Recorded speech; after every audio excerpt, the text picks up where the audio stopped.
Rajesh, and today I am coming with a new video.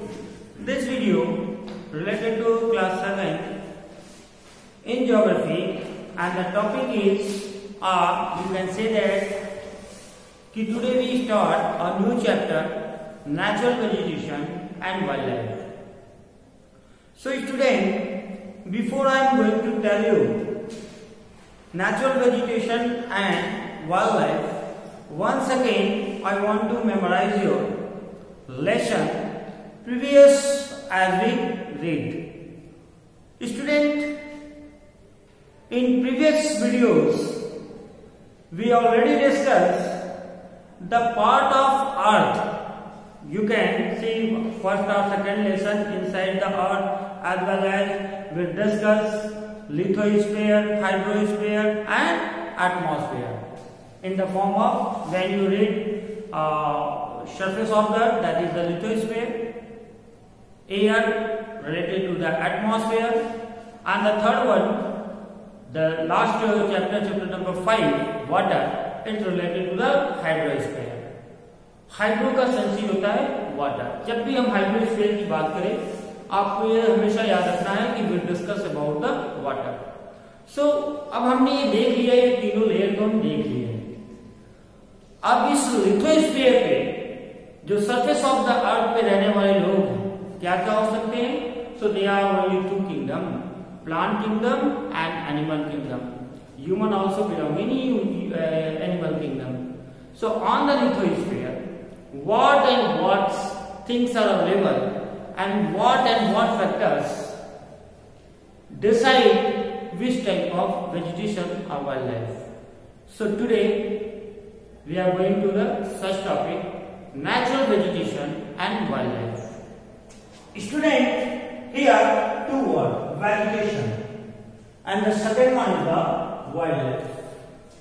There are two main words, vegetation related to the plant and wildlife related to the animal kingdom. ये दोनों ही चीजें हमारे lithosphere पे available है.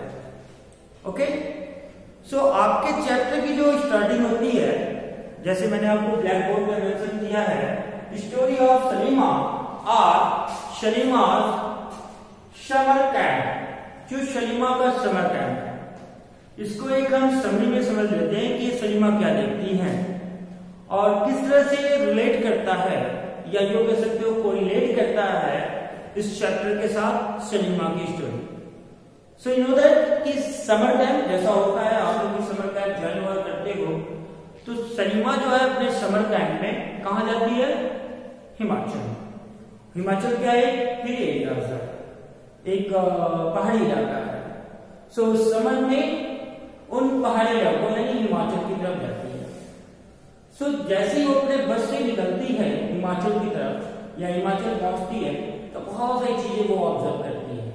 First वो क्या observe कर रही है कि जो ये पहाड़ है, इनका जो ये फुट हेल्थ में जब वो चढ़ना शुरू करती है, सो सी सा a different kind of plant.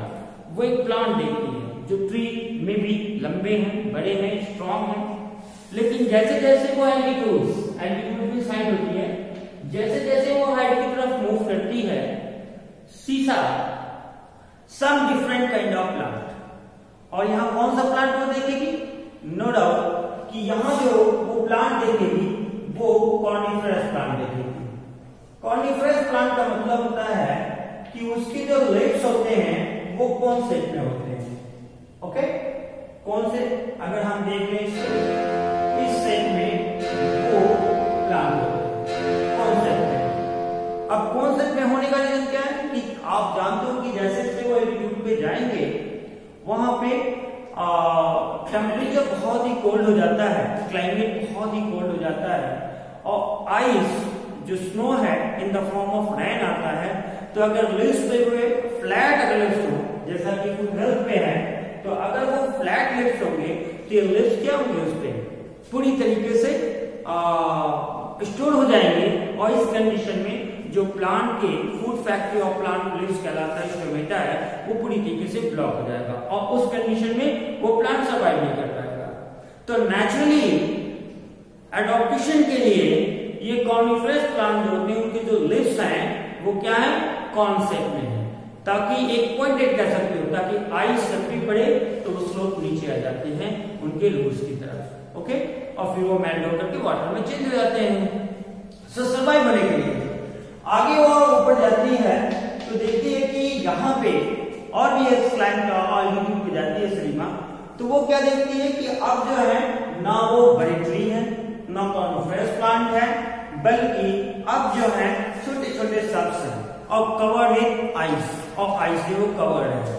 सो वो इस चीजों को समझने का प्रयास कर रही है कि why such different kind of vegetation happen in the same place, as we going to higher and higher they become different. So हम यही समझने का यहाँ प्रयास करेंगे और यही जानने का प्रयास कर रहे हैं with the help of सलीमा's story. So dear students, कि जैसा आपने भी देखा कि ये जो प्लांट है ये डिफरेंट वेजिटेशंस हैं, फूड हेल्थ में लॉन्ग ट्री हैं, स्ट्रॉन्ग हैं, वुडी हैं, तो ऐसे और अधिक पे हाइयर जाते हैं तो कॉनिफरस प्लांट है, और हाइयर जाते हैं तो वहां सॉफ्ट है, कवर्ड विद स्नो है। तो ये फैक्टर, ये क्या रीजन है कि इनमें डिफरेंट है, तो इसके पीछे बहुत सारे फैक्टर्स हैं। सो दैट्स कि natural vegetation and wild life, अभी वाइल्ड लाइफ को हम डिस्कस कर रहे हैं, अभी हम आपको बताएंगे हम wild life. Natural vegetation and wild life depend on multiple factors, कि ये जो नेचुरल वेजिटेशन है और ये वाइल्ड लाइफ है ये बहुत सारे फैक्टर्स पे डिपेंड करते हैं, अलग अलग फैक्टर्स हैं, मल्टीपल फैक्टर्स हैं। कुछ हम कॉमन फैक्टर्स लेके आ रहे हैं कि एक फैक्टर्स हम देख सकते हैं कि हाइट ऑफ लैंड, लैंड की ऊंचाई, जैसा आपने इस एग्जांपल में देखा है कि जैसे जैसे हम हाइट में जा रहे हैं वेजिटेशन क्या हो रहा है, चेंज हो रहा है। That means the vegetation depend on the height of land, कि जो वेजिटेशन है वो डिपेंड कर रहा है कि उस लैंड की हाइट क्या है। Second one is the climate of that place, climate of that place. Second factor है कि क्लाइमेट कैसा है। क्लाइमेट का सेंस आप समझते हो, क्लाइमेट किसी भी एरिया में एक लॉन्ग पीरियड ऑफ टाइम तक स्टे करता है। आपने पिछले लेसन में पढ़ा होगा ना, डिफरेंशिएट करना सीख लिए होंगे वेदर और क्लाइमेट।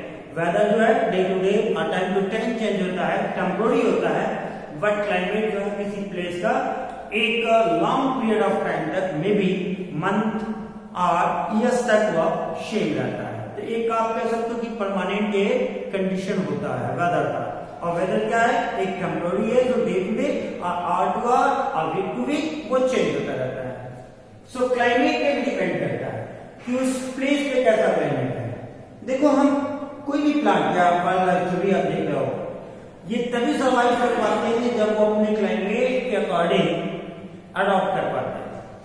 ये रीजन है कि आप अगर डेजर्ट एरिया में जाते हो तो वहां पे थॉर्नी प्लांट पाए जाते हैं, आप फ्लैट लैंड में आते हो, फर्टाइल लैंड है, ब्रिक ट्री पे आ जाते हो, आप हाई एल्टीट्यूड पे चले जाते हो, कॉर्निफरस पाए जाते हो। तो ये एल्टीट्यूड्स और साथ ही साथ क्लाइमेट, जैसे जैसे हम हाई हो जाते हैं क्लाइमेट जो है कोल्ड होता जाता है, तो ऐसे प्लांट या वेजिटेशन वहां सर्वाइव करेंगे जो उस क्लाइमेट के अकॉर्डिंग अपने आप को अडॉप्ट कर पाते हैं। सो वेजिटेशन और वाइल्ड लाइफ किस पे डिपेंड कर दिया, क्लाइमेट पे, कि उस प्लेस का क्लाइमेट कैसा है ना। पोलर रीजन में जाते हो, पोलर एरिया देखते हो, क्लाइमेट वहां का कोल्ड है तो उस क्लाइमेट को अडॉप्ट करने की कैपेसिटी किसमें है, पोलर एरिया में है। अब ऐसा नहीं है कि वहां पे कैमल को ले जाओगे तो अपनी बॉडी को वो अडॉप्ट कर पाएगा, ये इम्पॉसिबल है। उसका बॉडी स्ट्रक्चर्स जो आपने और भी साइंस क्लास में भी पढ़े होंगे कि उसकी बॉडी में फैट है ना, हम्प है, कम वाटर ले सकता है, पोलर बियर के पास जो है उसकी बॉडी में फर है, 2 लेयर ऑफ फैट्स हैं जो उसकी बॉडी को वार्म रखता है। तो ये डिफरेंट डिफरेंट जो है कह सकते हो कि नेचुरल या फिर उनका बॉडी स्ट्रक्चर भी है जो वो एक डिफरेंट क्लाइमेट के रहने के लिए उनको अडॉप्ट करते हैं। सो नेचुरल वेजिटेशन दो चीजें हम देख लिए, पहला हाइट ऑफ लैंड जैसा हमने इस एग्जांपल से देखा है, सेकंड है क्लाइमेट ऑफ दैट प्लेस, किस क्लाइमेट में सर्वाइव करेगा, वही वेजिटेशन वहां पाया जाएगा। द सेम है टेम्परेचर एंड मॉइस्चर। टेम्परेचर क्या है, वहां का तापमान क्या है, वहां का मॉइस्चर क्या है। मॉइस्चर का सेंस है कि water vapour present in the air, air में कितना वाटर वेपर प्रेजेंट है। अब अगर आप कोल्ड रीजन में आते हो तो कोल्ड होगा, थोड़ा सा ह्यूमिड क्लाइमेट होता है जब आप कोस्टल एरिया में जाते हो, दैट मीन्स एयर में वाटर वेपर ज्यादा है, जितना ही ज्यादा एवापोरेट करेंगे वो एयर में उतना ही ज्यादा मिक्स होंगे। सो डिपेंडेंट थर्ड फैक्टर हम देख रहे हैं temperature and moisture. And the most important is that slope and thickness of soil.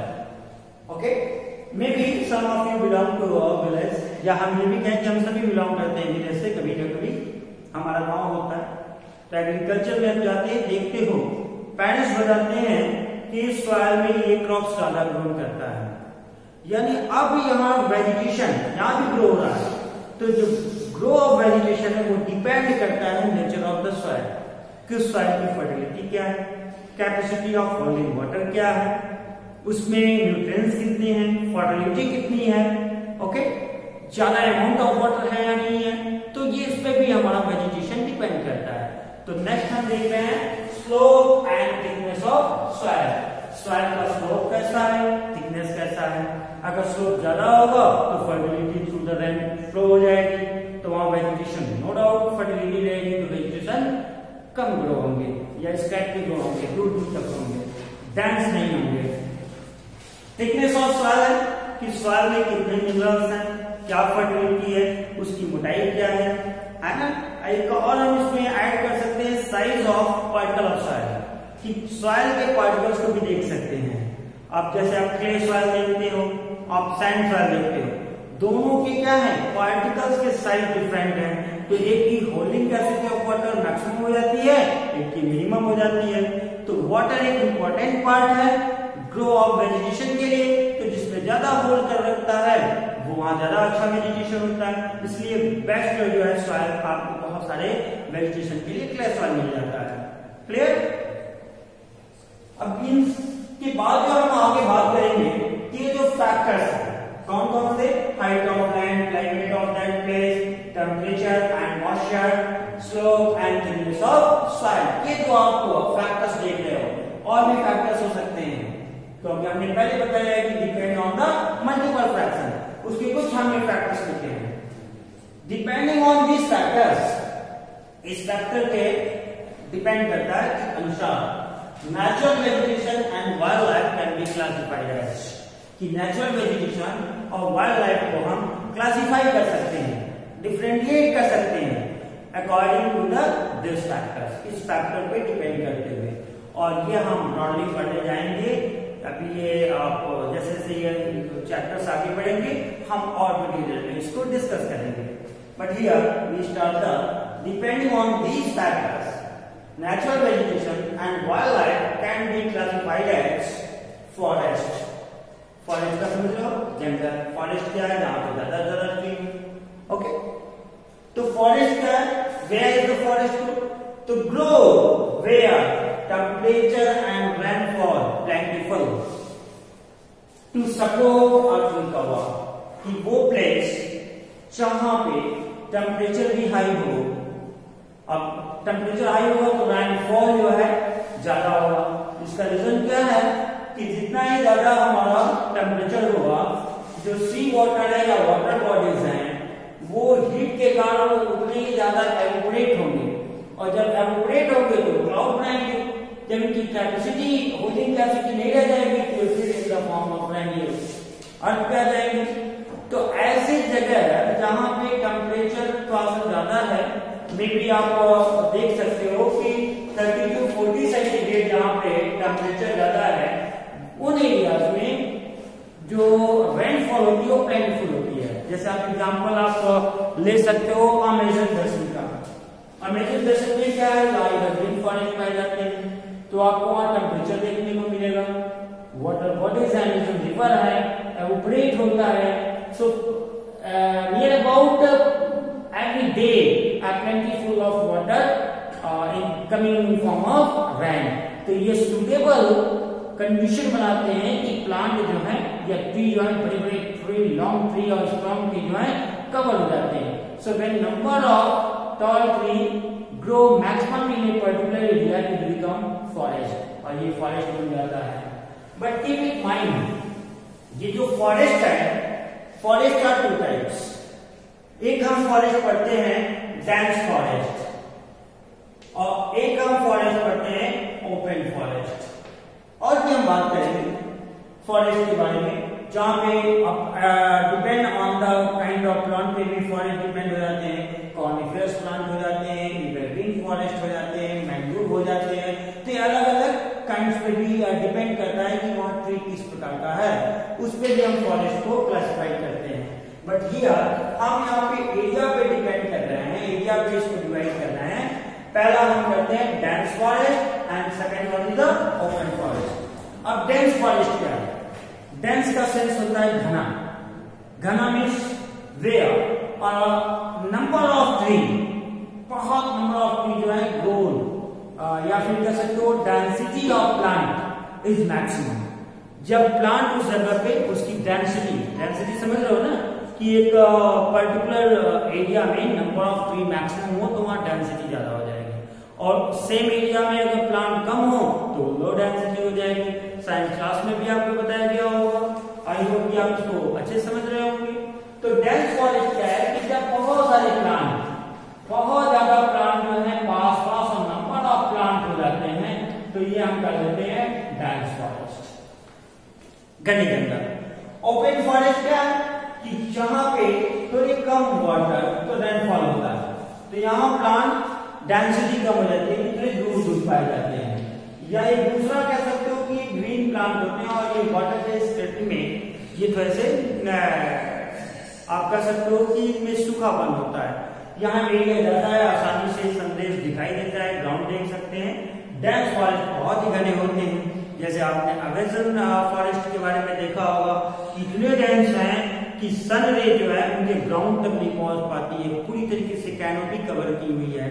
क्यों है? क्योंकि वहां पे प्लेंटीफुल ऑफ वाटर है, टेम्परेचर है, और वहां पे वाइल्ड लाइफ भी डिपेंड कर जाता है।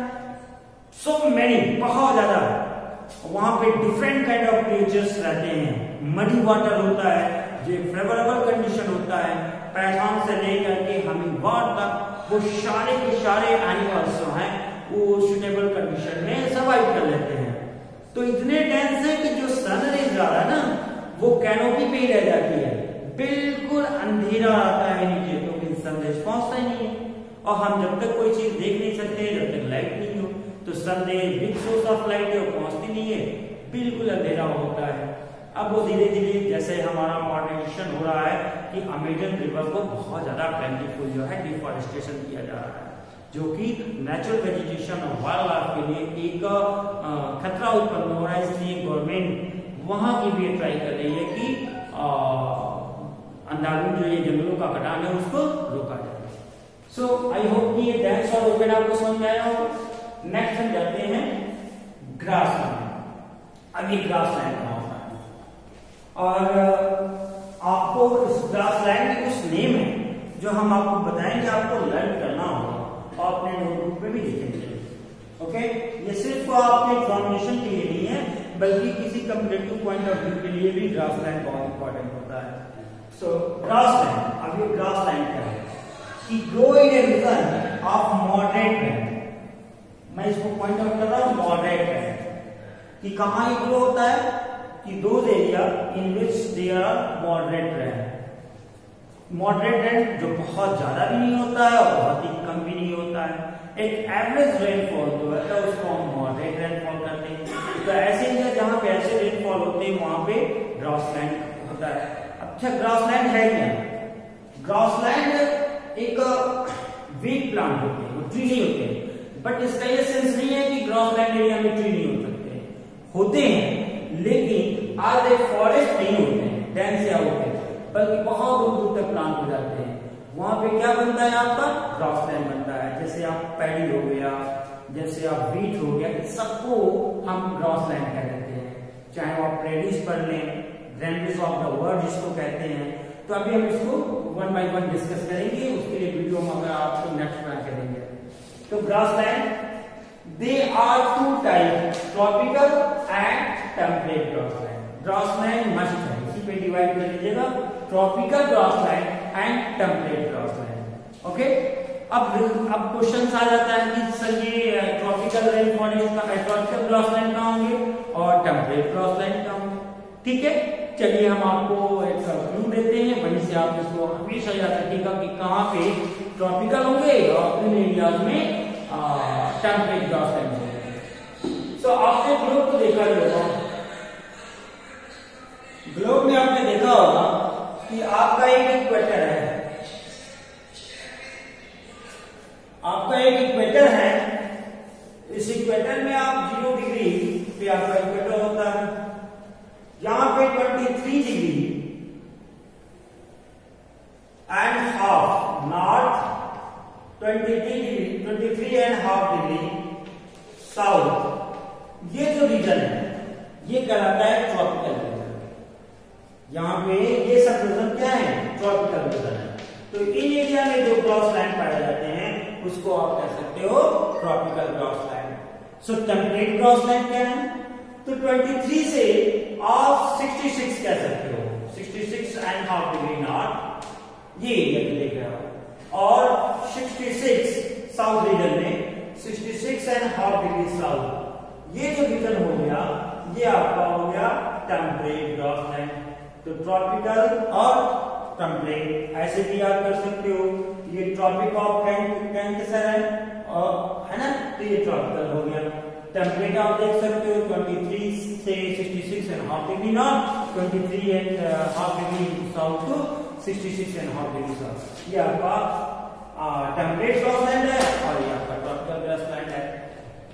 इन पे अलग अलग नेम भी हम देखेंगे, कहीं पे पंपास है, कहीं पे डाउन्स है, कहीं पे प्रेरीज है, तो इसके लिए हम डिफरेंट वीडियो बनाएंगे और उसके बारे में हम डिस्कस करेंगे। थर्ड है हमारा shrubs, thorny shrubs and shrubs grown in dry region. Thorny means कांटेदार, अभी बड़ा इंपॉर्टेंट है, थॉर्नी क्यों होते हैं, क्यों अपनी बॉडी को अडॉप्ट ऐसा कर लेते हैं। सर्ब्स जो है स्मॉल प्लांट होते हैं, छोटे छोटे प्लांट होते हैं जिसे आप झाड़ियां कह सकते हैं।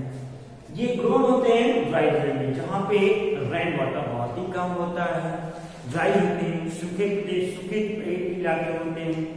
अब ऐसा क्यों होता है, जैसे आप डिजर्ट एरिया को ले सकते हो, ड्राई रीजन है, तो ड्राई रीजन है तो आप वहां पे क्या देखते हो, कैक्टस देखते हैं, बहुत सारे थॉर्नी सर्ब्स देखते हो। ये ऐसा क्यों करते हैं, तो जैसे आपकी स्वेटिंग आती है ना, बॉडी टेम्परेचर को मेंटेन करने के लिए आप देखे होंगे कि इस विंटर में तो नहीं लेकिन समर में आपको लगा होगा कि आपकी बॉडी से जैसे जैसे टेम्परेचर होता है स्वेटिंग होती है। तो स्वेटिंग क्या है, आपके जो ये पोर्स हैं स्किन पे, इनके थ्रू जो स्मॉल पोर्स हैं जिसे हम देख नहीं सकते नेकेड आई से, वो वाटर जो है एवपोरेट होकर के, जब हमारी बॉडी का टेम्परेचर बढ़ता है तो our body is made of 70% of water, तो वो एवपोरेट होकर के हमारी बॉडी से बाहर निकलता है, और जब एवपोरेट हो जाता है तो टेम्परेचर